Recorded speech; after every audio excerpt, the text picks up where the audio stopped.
आखिर भारतीय राजनीति में ये चल क्या रहा है? हर किसी की अंतरात्मा जाग रही है या पार्लियामेंट कैंटीन के खाने में याददाश्त खोने वाली दवा मिली हुई है? कोई प्लीज कुछ करो यार। इतना सच, इतनी नैतिकता ये देश बर्दाश्त नहीं कर पाएगा। अभी अभी पूर्व उपराष्ट्रपति जगदीप धनखड़ के खिलाफ महाभियोग लाने को तत्पर कांग्रेस पार्टी अचानक उन्हें किसान पुत्र और नैतिक मूल्यों वाले राजनेता के तौर पे भूल चुकी है।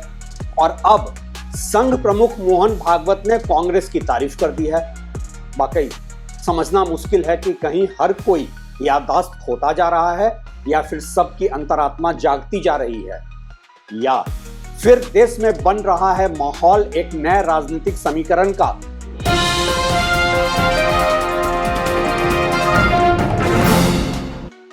नमस्कार, आप देख रहे हैं ट्रैक टू मीडिया और मैं हूं रवि सिन्हा। सामने माइक था, कैमरे थे और शायद पीछे टेलीप्रॉम्प्टर नहीं था, फिर भी मोहन भागवत ने कांग्रेस की तारीफ कर दी। जैसे ही बोले, कांग्रेस ने देश को बड़े नेता दिए हैं, स्वतंत्रता संग्राम में उसकी भूमिका अहम रही है। सामने बैठे संघ के कार्यकर्ता थोड़ा हिले डुले, कुछ ने कान खुजाए, किसी ने चश्मा उतार कर पोंछ लिया। असहज तो सभी दिखने लगे थे। यार मुझे डर है, कहीं स्क्रिप्ट राइटर ने कॉपी तो नहीं बदल दिया, बेकार में बेचारे की नौकरी चली जाएगी और शायद उससे कुछ ज्यादा। खैर, मैंने कुछ नहीं बोला है। यह वही कांग्रेस है जिसे दशकों से गुलाम मानसिकता का प्रतीक, वंशवादी पार्टी, विभाजनकारी राजनीति की जननी और न जाने क्या क्या कहा गया था। और आज संघ प्रमुख उसी कांग्रेस को इतिहास का हीरो बना रहे हैं। अब बताइए, इतिहास भी शर्मा जाए कि आखिर यह पन्ना पलटा कैसे? मालिक, किताबों से पुराने पन्ने फाड़ डालूं या इंतजार करूं कि आपकी याददाश्त वापस आ जाएगी?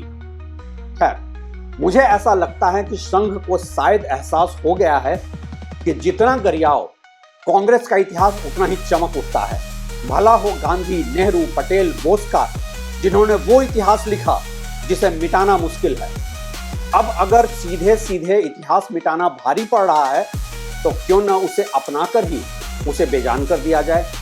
वैसे ही जैसे कि आरएसएस को बैन करने वाले सरदार पटेल की विरासत को अपना बताकर उनके नाम से कांग्रेस पे आरोप लगाना था। मतलब टेम्पलेट तो है ही संघ के पास। काश सरदार पटेल देश के पहले प्रधानमंत्री होते। अरे हुजूर, अगर वो होते तो आप सर्तिया नहीं होते। लेकिन पूछे कौन?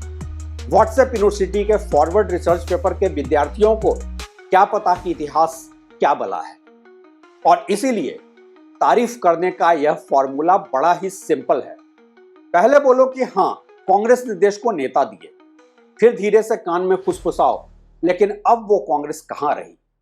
जनता सुन लेगी नेता दिए, बाकी का संदेश कार्यकर्ता संभाल लेंगे।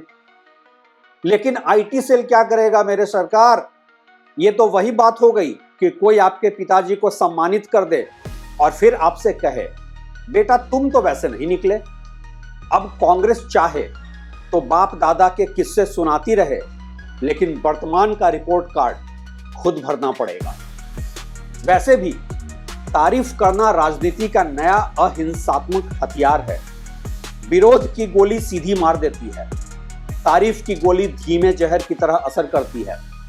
कांग्रेस भी सोच में पड़ गई होगी, ये तारीफ है या वैचारिक तड़पण।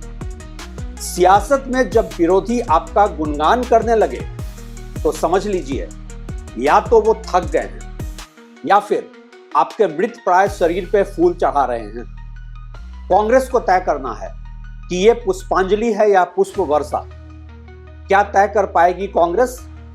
उससे भी बड़ा सवाल, क्या संघ ने तय कर लिया है कि भाजपा कांग्रेस के खेमे के बीच वो कहां खड़ी है आज की तारीख में? इसका जवाब मैं आप लोगों पे छोड़ता हूं। Thanks for watching.